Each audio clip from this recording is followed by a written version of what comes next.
नमस्कार, कंज्यूमर अड्डा में आपका स्वागत है। आपके साथ मैं हूं विपिन भट्ट और आज हम बात करेंगे देश में शिक्षा के स्तर की, क्योंकि हाल ही में एक रिपोर्ट आई है एसर 2022 यानी कि annual status of education report. ये रिपोर्ट सालाना बेसिस पे हर साल आती है और ये रिपोर्ट कुछ चौंकाने वाले तथ्य बता रही है। इसका कहना यह है, खासतौर पे ये रिपोर्ट की गई है या ये सर्वे किया गया है छोटे बच्चों पर, क्लास फर्स्ट सेकंड थर्ड जो प्राइमरी स्कूल के बच्चे होते हैं।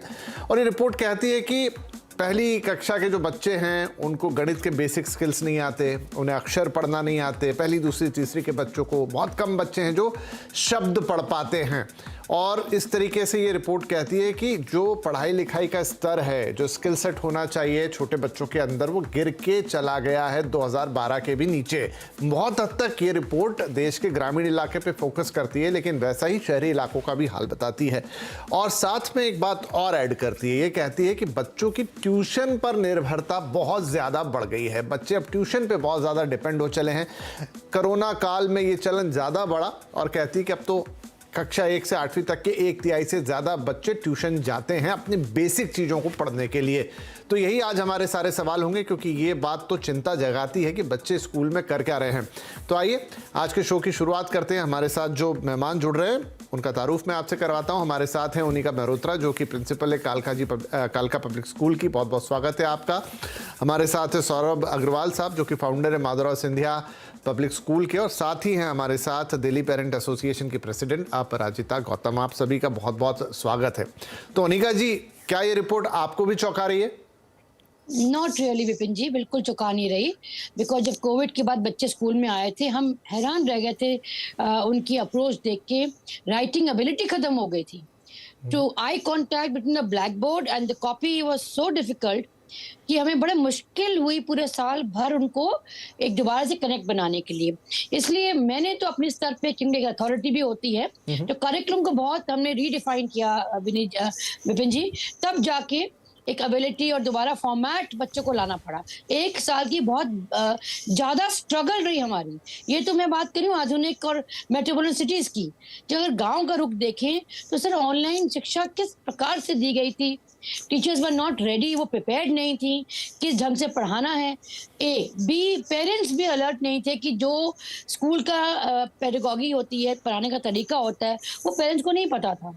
ट्यूशन्स या एक सपोर्ट सिस्टम उनको नहीं मिल रहा था। तो बहुत स्लैक डाउन आया है बच्चों में, ये मानना पड़ेगा।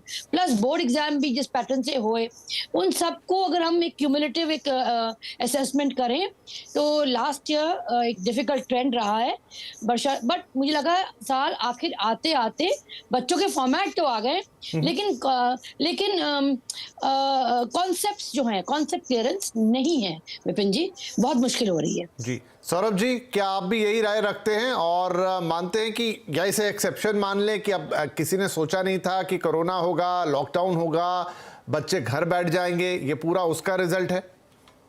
नहीं विपिन जी, मेरा मानना भी यही है कि कठिनाइयां जरूर हुई हैं, लेकिन मैं इसका बहुत बड़ा कारण एक कोरोना तो है ही, साथ में पेरेंट्स की वित्तीय स्थिति को भी मैं मानता हूं कि वित्तीय स्थिति इतनी खराब हो चुकी थी एक हद तक, और अभी भी कुछ हद तक है, कि पेरेंट्स के लिए, अभिभावकों के लिए बच्चों को स्कूल भेजना, महंगी महंगी पढ़ाई कराना मुश्किल हो गया था।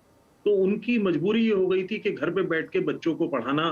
देखिए, जो टीचर पढ़ा सकता है, जो गुरु पढ़ा सकता है, वो शायद उतनी अच्छे से पेरेंट्स नहीं पढ़ा सकते। मैं इस पॉइंट को थोड़ा अलग रख देता हूं सौरभ जी, क्योंकि ठीक है ये वित्तीय स्थिति वाली एक है, लेकिन अमूमन आदमी कितनी भी खराब वित्तीय स्थिति में वो स्कूल भेज ही देता है कुछ भी करके। तो जब स्कूल पहुंच रहा है और वहां पर ये अलग अलग आंकड़े हैं कि सिर्फ 12% बच्चे जो हैं वो शब्दों को पढ़ पाते हैं, करीब 50% बच्चे अक्षर पहचानते ही नहीं, छोटे बच्चों की बात हो रही है, करीब 40% के आसपास 1 से 9 की गिनती नहीं समझ रहे हैं। उनिका जी ने एक रीज़न दिया उसका और वो बात हमारी समझ में भी आ रही है, बट मुझे यही लग रहा है कि क्या एक्सेप्शन है, क्या आप जब रेगुलर पढ़ाइयाँ शुरू हो जाएंगी या हो गई हैं तो ये वापस से जो रिपोर्ट कहती है 2012 के भी नीचे चला गया स्तर, वो वापस से थोड़ा जगह पे आता हुआ दिखाई देगा? मैं क्योंकि विद्यालय मैं चलाता हूं तो मैं देख रहा हूं बच्चों में धीरे धीरे करके वो दोबारा से कॉन्सेप्ट्स उनको क्लियर हो रहे हैं। समय जरूर लग रहा है धीरे धीरे, लेकिन बच्चे दोबारा से उसी जोश में आ रहे हैं, कॉन्सेप्ट्स भी धीरे धीरे क्लियर हो रहे हैं। बच्चों में तनाव की जो स्थिति थी कोरोना के बाद से वो खत्म हो गई है और अब काफी हद तक स्थितियां सामान्य होती नजर आ रही हैं और मुझे पूरी उम्मीद है कि आगे अगले वर्ष तक जो स्थितियां पहले थी उस जैसी नहीं रहेंगी और बच्चों को अपने पढ़ाई और जो पहले जैसे कर रहे थे वैसे ही आगे भी करते नजर आएंगे। मेरा ऐसा पूरा विश्वास है और ऐसा असर मुझे नजर आ रहा है। ठीक है, हमारे शिक्षक मानते हैं कि वन ऑफ चीज थी और चूंकि इसके कारण एक ऐसी परिस्थिति थी या एक ऐसा वक्त था जो किसी ने कभी ना सोचा था ना देखा था, तो उसमें बहुत कुछ हुआ और उसका इम्पैक्ट बच्चों पर भी आया। अपराजिता जी क्या कहेंगे इस वक्त जिन बच्चों के बेसिक स्किल सेट खराब हो गए हैं, शायद कुछ के वक्त के साथ सुधर जाए और हर कक्षा के लिए अलग अलग है। जो कक्षा 11वीं 12वीं के बच्चे थे उनके लिए हमने देखा अलग तरह की दिक्कत आई। ये बात कर रहे हैं बिल्कुल प्राइमरी स्कूल के बच्चों की, जहां पर आपकी एजुकेशन की शुरुआत होती है, आपकी नींव रखी जाती है। क्या ये नींव बिगड़ चुकी है या फिर हम इसे संभाल लेंगे? जी, अगर हम प्राइमरी की बात करें तो जैसे आपने बोला नींव रखी जाती है, तो मैं तो नर्सरी और केजी और क्लास 1 जिसने पहली बार स्कूल देखना था उन बच्चों की तो नींव ही नहीं रखी गई थी। उनकी नींव तो ऑनलाइन के थ्रू हुई है सारी की सारी। तो वहां पर जहां पे स्कूल प्रीमाइसिस में टीचर की देखरेख में बच्चा तरीके से पेन को पकड़ना सीखता है। मैं ऑल इंडिया बेस पे बात कर रही हूँ, ये अच्छे स्टेट या मतलब गांव के हिसाब से बात नहीं कर रही हूँ, पूरे लार्जर पर्सपेक्टिव में बात कर रही हूँ। तो बच्चा पेन पकड़ना सीखता है, उसको चलाना सीखता है, क्योंकि बहुत सारे लोग हैं जो खुद पढ़ना लिखना नहीं जानते। तो जो मैं लेबर क्लास की बात करूं वो नहीं जानते पढ़ना लिखना, तो वहां सबसे ज्यादा लॉस हुआ। और हम भी ये जानते हैं कि डिजिटल डिवाइड के चलते एक ये उन बच्चों के साथ लॉस हुआ है जो डिजिटल डिवाइड के चलते भी पढ़ नहीं पाए थे। तो उन बच्चों की तो नींव ही नहीं बनी ना। आप आते हैं हम प्राइवेट स्कूलों में पढ़ने वाले बच्चों की, जिनके माता पिता थोड़ा सा समय लगा सकते थे। माता पिता भी एक हद तक समय लगा सकते थे, क्योंकि हम और आप जानते हैं वो समय माँ बाप के लिए भी ऐसा था कि वो वर्क फ्रॉम होम भी कर रहे थे। तो ऐसे समय में घर के साथ सामंजस्य बिठाना एक अभिभावक के तौर पे अगर मैं अपनी बात करूं, कामकाज के साथ सामंजस्य बिठाना, घर में रहते हुए ऑफिस का काम करना, ऊपर से बच्चे को पढ़ाना, ये बहुत मुश्किल था।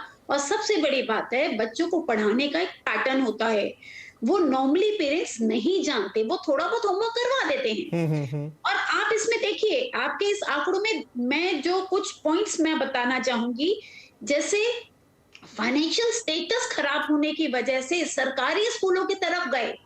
आप देखेंगे 14 से 18 के बीच में जहां 64.9 था 2014 में, 2018 में 65.6 हुआ, 1% का भी पूरी तरह से नहीं बढ़ा। वहीं 22 में आते आते करीबन 80% हो गया। इतना बड़ा जंप क्यों हुआ? क्योंकि प्राइवेट स्कूलों में पढ़ाने वाले जो पेरेंट थे, फाइनेंशियल प्रॉब्लम आई तो उन्होंने सरकारी में डाल दिया। अब आप ये सोचिए, प्राइवेट स्कूल का बच्चा जिसने 2 साल कुछ नहीं पढ़ा, वो वापस 0 पे आ गया, उसको सरकारी में जाना पड़ा, वो नए माहौल पे अभी तक सामंजस्य बैठा रहा होगा। दूसरा, अगर हम आंकड़ों की बात करें तो यहाँ पर हम ये देख रहे हैं कि बच्चियों की संख्या बहुत कम हो रही है। जी, इश्यू है। तो काफी विस्तार, बहुत सारे पॉइंट्स पर ये नजर डालती है, लेकिन मैं थोड़ा इसको इस बेसिक स्किल्स के आसपास रखना चाहता हूं। ओनिका जी, एक जो चीज और ये हाईलाइट करती है रिपोर्ट बड़े पैमाने पे, वो है ट्यूशन। इस रिपोर्ट के मुताबिक ट्यूशन कल्चर बहुत ज्यादा बढ़ गया, बड़े पैमाने पे बच्चे ट्यूशन पे डिपेंड हो गए हैं। और ट्यूशन ऐसा नहीं है कि उनका कोई स्किल सेट बढ़ा रहा है, वो ये है कि जो शायद स्कूल में नहीं हो पा रहा है, बस वो उतना कहीं मैच करने की कोशिश ट्यूशन में कर रहे हैं। क्या ये चीज सही हो रही है? विपिन जी, बहुत ही वैलिड पॉइंट है, और इसलिए हम लोग हमेशा पेरेंट्स को ये ओरिएंटेट करते हैं कि मिनिमाइज करिए ट्यूशंस को, और स्कूल पे भी वो बैलेंस बनाना चाहते हैं। देखिए, सिर्फ बोलने भर से नहीं होगा कि ट्यूशन मत पढ़ाइए। हमें क्या करना पड़ेगा विपिन जी कि जो स्कूल में पढ़ाया जाता है वो पैटर्न इतना सिंप्लीफाइड हो कि जो बच्चा मेजरली लर्निंग जो होती है वो स्कूल में हो जाए, और थोड़ा बहुत रिफ्रेशमेंट जो रिफ्रेश बच्चा कर सकता है वो घर पे हो। इसलिए वो जो एकेडमिक्स है, जो करिकुलम है विपिन जी, उसको ब्लेंडेड फॉर्म में हमें रखना ही पड़ेगा। अगर हम एक रोड लर्निंग के तहत जाएंगे तो बच्चों को कॉन्सेप्ट क्लियर होगा नहीं। जब कॉन्सेप्ट क्लियर नहीं होगा वो फॉल बैक कहीं तो करेंगे। घर जाके आफ्टर 8 आवर्स ऑफ टीचिंग, 8 घंटे वो हर प्रकार की सब्जेक्ट पढ़ते हैं, EVS, Hindi, math, science, moral science, ऐसे करिकुलम और गेम्स, और कंप्यूटर लैब्स में भी जाना है, स्पोर्ट्स भी खेलना है। बहुत कुछ हो रहा होता है, समय कम होता है, और टीचर्स और स्कूल का ये रहता है कि करिकुलम को हम बस खत्म करें। 20-22 चैप्टर्स होते हैं। जिन जिन प्रिंसिपल्स ने अपना ये ब्लेंडेड फॉर्म कर दिया है, जिन्होंने करिकुलम को रिफाइन और रीडिफाइन किया है, उन्होंने तो बच्चों को ठीक ट्रैक में ले आए हैं।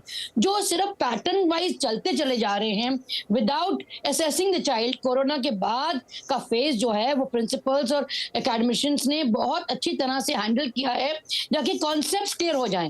लेकिन अफसोस ये है कि बहुत से स्कूल सर बस वही ढर्रे में चल रहे हैं, बस उन्होंने करिकुलम कंप्लीट करना है। उससे बच्चा कहाँ जाएगा? घर पे।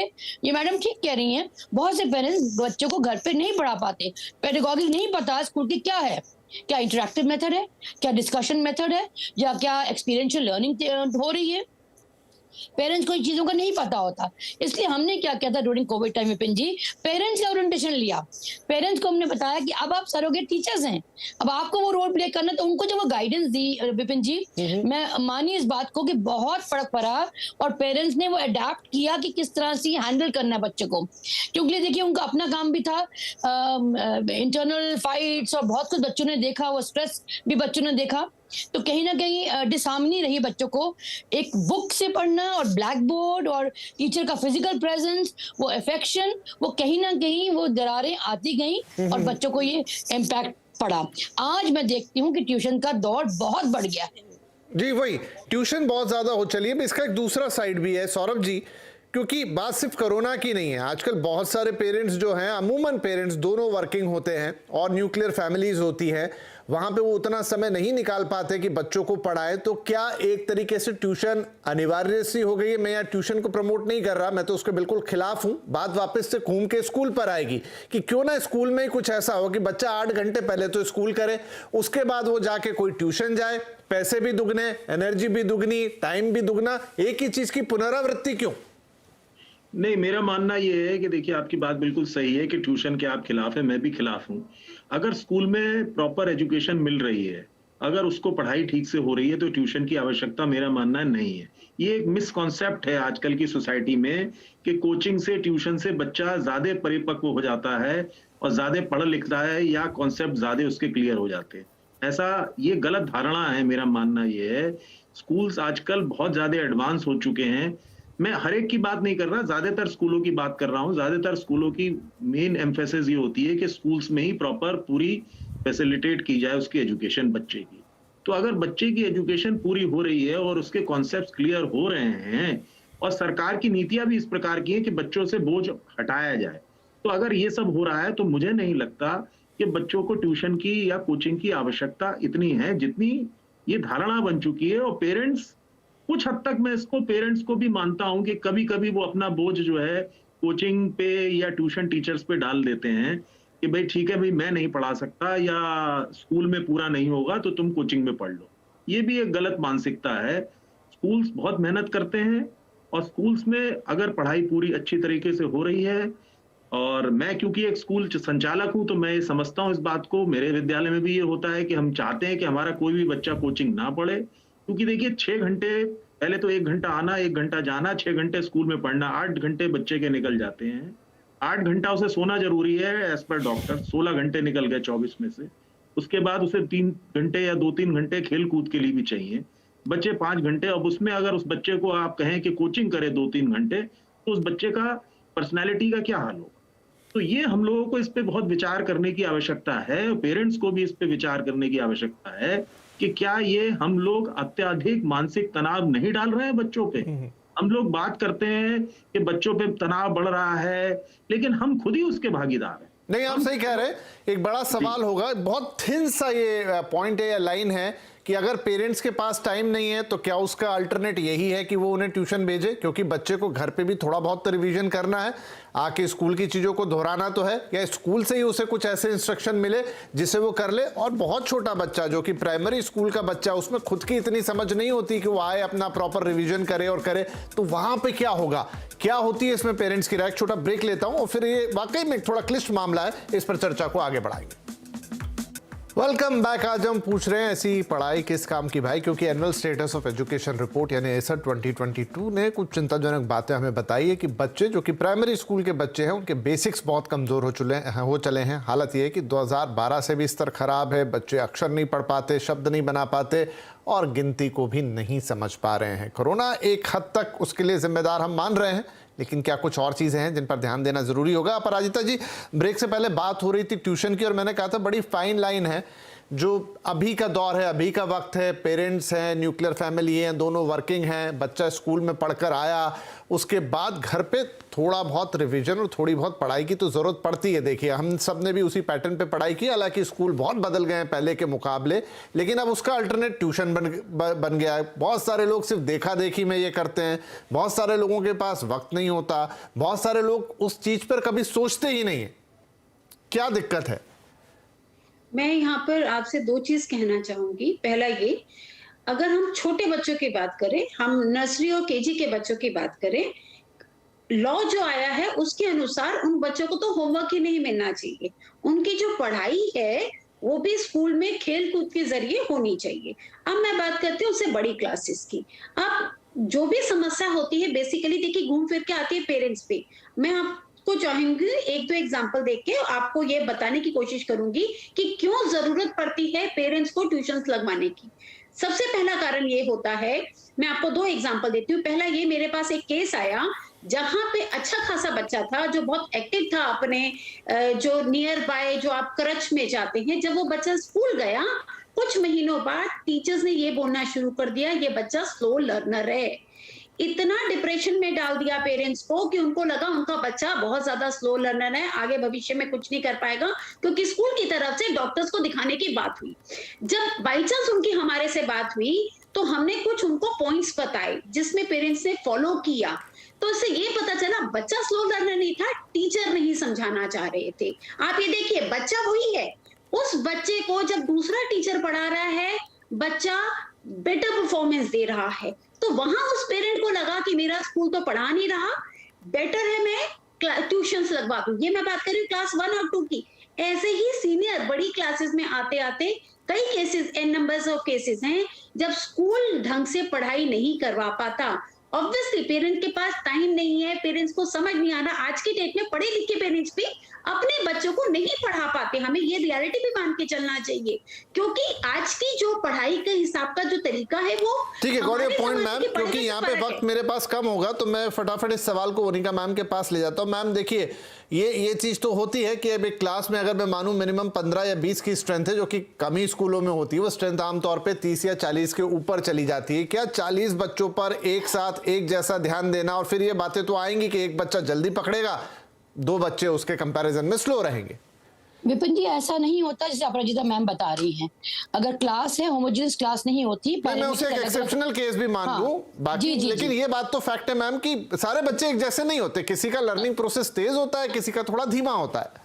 आई एम कमिंग टू दैट। तो क्या होता है कि एक बेसिक फॉर्मेट होता है पढ़ाने का, उसके बाद असेसमेंट हम इसलिए करते हैं विपिन जी, सो आइडेंटिफाई कर सकें बच्चों का कि उनका क्या प्रोसीजर क्या है, कितनी लर्निंग हुई, क्या बच्चा किस हिसाब से उसको ऑब्जॉर्व कर रहा है। और वेरियस मेथड है, सिर्फ ब्लैक बोर्ड और टीचिंग नहीं चलती है। Group time, circle time, play way method, experiential learning, बहुत कुछ बच्चों को उस ढंग से एक चैप्टर को इस ढंग से पढ़ाया जाता है कि हर एक की एबिलिटी अलग होती है। कोई खेल कूद से समझ सकता है, कोई ग्रेटिफिकेशन से समझता है, तो वो बैलेंस बन के वो क्लास का। तभी मैंने कहा विपिन जी, पेडागॉजी बहुत मैटर करती है, किस ढंग से वो चैप्टर पढ़ाया जाता है। इसलिए जब चैप्टर की तैयारी होती है, टीचर पहले से ही उसकी पूरी शीट तैयार होती है कि इस चैप्टर को कैसे पढ़ाया जाएगा। उसके फॉर्मेट से पढ़ाने से हर बच्चा अपने हिसाब से अब्सॉर्ब करता है। ऐसा नहीं होता विपिन जी कि पढ़ा दिया और ठीक है। Got your point ma'am. तो एक इसके ऊपर और सवाल सौरभ जी आपसे। अब देखिए, चलिए मोनिका मैम के स्कूल में ऐसा हो सकता है कि हो रहा, वो कोशिश भी कर रहे हैं, पर मैं ये मानता हूं कि इस देश के, मैं सिर्फ प्राइवेट स्कूल्स की भी बात करूं तो उनमें भी स्तर अलग अलग होते हैं और सारे बच्चे तो एक स्कूल में जा नहीं सकते, वो डिफरेंशिएशन होगा ही होगा। फिर वहां पर इकोनॉमिक कैपेबिलिटीज भी आएंगी जिसका आप जिक्र कर रहे थे, तो फिर वो पैरिटी कैसे लाएंगे हम? देखिए, मेरा मानना यह है कि स्कूल्स पे अगर हम भरोसा करें, बहुत बेसिक बात यह है कि स्कूल्स पे अगर पेरेंट्स ट्रस्ट करें। अभी मैडम ने एक बात कही कि स्कूल्स नहीं पढ़ा पाते हैं या ऐसा होता है, ऐसा नहीं नहीं, है। वो एलिगेशन नहीं है, लेकिन ये जरूर होता है कि सर्टेन टाइम 30-40 बच्चे हैं तो उस पर एक जैसा ध्यान तो नहीं जाएगा, और यही लगता है पेरेंट्स को कि ट्यूशन में तो मेरे बच्चे को पर्सनल वो मिल रहा है। मैं उस डायकोटोमी की बात कर रहा हूं। मैं विपिन जी, मैं आपकी बात से इत्तेफाक करता भी हूँ, नहीं भी करता हूँ, दोनों बातें हैं। कि आपकी बात ये कुछ हद तक सही है कि 40 बच्चों पे एक साथ ध्यान नहीं दिया जा सकता, एक्सेप्शंस हर जगह होते हैं, लेकिन इसका मतलब ये नहीं है कि बच्चे बिल्कुल सीख नहीं रहा। एक्स्ट्रा क्लासेस जैसी चीज भी स्कूल्स में होती है। आजकल सरकार की तरफ से प्रावधान है, जो भी कमजोर बच्चे हैं उनके लिए एक एक्स्ट्रा क्लासेस लगाई जाए, और मेरे ख्याल में ज्यादातर स्कूल्स, मेरे यहाँ तो होता है, मुझे नहीं मालूम बाकी जगहों का, कि एक्स्ट्रा क्लासेस लगाई जाती हैं जो थोड़े से कम या स्लो लर्नर्स, जिनकी आप चर्चा अभी कर रहे थे, उनके लिए एक्स्ट्रा क्लासेस लगा के उनकी भरपाई की जा सकती है और की जाती है ज्यादातर स्कूल्स में। तो ऐसा नहीं है कि आप बच्चे को, अगर आप बच्चा स्लो लर्नर है तो वो ट्यूशन से या कोचिंग से ही ठीक हो सकता है, उसको स्कूल में भी ठीक किया जा सकता है। और मेरा मानना यह है कि क्लास 8 तक तो कोचिंग होनी नहीं चाहिए, सही बात है। कक्षा 8 तक की पढ़ाई ऐसी है जो स्कूल में भी अगर पर्याप्त ढंग से उस पर ध्यान दिया जा रहा है, और खुद माता पिता भी थोड़ा बच्चे को इनकरेज करेंगे, ये नहीं कि वो सारा कुछ स्कूल पे छोड़ेंगे। ये ताली है जो दोनों हाथों से बजेगी, तो वहां पर होना चाहिए। चलिए, क्योंकि आज हमने जिस रिपोर्ट पे फोकस किया, एक्सेप्शन मान ले कि ये कोरोना के कारण थी, अगली रिपोर्ट का इंतजार रहेगा, लेकिन जो असल पॉइंट उस पर उठाएं कि जिस सिस्टम में अब हम आ गए हैं, जो आजकल की हमारी दिनचर्या हो गई है, जैसे पेरेंट्स हैं, जैसे घर हैं, और जो बच्चे और जो स्कूल का एनवायरनमेंट है, क्या वहां पर बच्चों के बेसिक स्किल्स वाकई नीचे गिर रहे हैं? थोड़ा ध्यान यहां सबको देना होगा। और स्कूल कुछ भी करे, शायद इंडिविजुअल पेरेंट्स को भी वहां फोकस करना पड़ेगा। सारे बच्चों के अलग अलग स्किल सेट होते हैं, उनकी बहुत सारी अपनी अंडरस्टैंडिंग्स होती हैं, तो शायद आपको कंटिन्यूएशन में आप खुद ना पढ़ा पाएं, लेकिन स्कूल के टच में रहे। और स्कूल के साथ भी ये कि शायद वो कई बार बच्चे स्लो भी होते हैं, तो उन पर थोड़ा ज्यादा ध्यान देने की जरूरत होती है, रादर देन कि बच्चे को ये कह दिया जाए कि वो स्लो है। बहुत शुक्रिया आप सभी मेहमानों का। आई थिंक आज चर्चा अच्छी रही और ये जिस तक भी पहुंचेगी काम आएगी। नमस्कार।